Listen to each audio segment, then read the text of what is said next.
সবাইকে নমস্কার। আমি হচ্ছে অং মারমার। তো আজকে আমার খুব একটা কষ্টের কথা শেয়ার করি।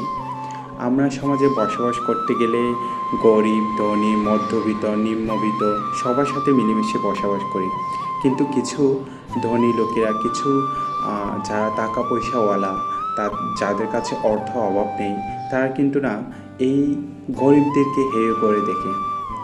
রাস্তাঘাটে গেলে বা কোনো জায়গায় গেলে, কোথাও বসলে কোথা দিয়ে কথা বলে, এই তোমাদের এরকম অভাব, তোমরা এই ভাব, দিনে আনি দিনে খাই, এই ধরনের নানান কথা শুনতে হয়। আসলে কি আমরা ইচ্ছে করে গরিব হই? আপনারা বলুন তো। ইচ্ছে করে তো আর কেউ গরিব হয় না। তাহলে আমরা চাইলেও তো ধনী হতে পারি, কিন্তু সেটা চেষ্টার মাধ্যমে। তাই বলে কি এত হেয় করে দেখবে? বলেন তো আপনারা। এই জিনিসগুলো যাদের মধ্যে আছে, এত অহংকার হওয়া ভালো না। যেমন একটা কথার কথা,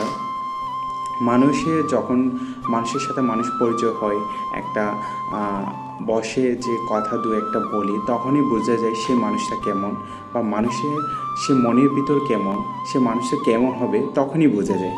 ধন্যবাদ। আমার ভিডিও যদি ভালো লেগে থাকে অবশ্যই আমাকে লাইক কমেন্টস করবেন এবং আমাকে সাপোর্ট করে পাশে থাকবেন। ধন্যবাদ।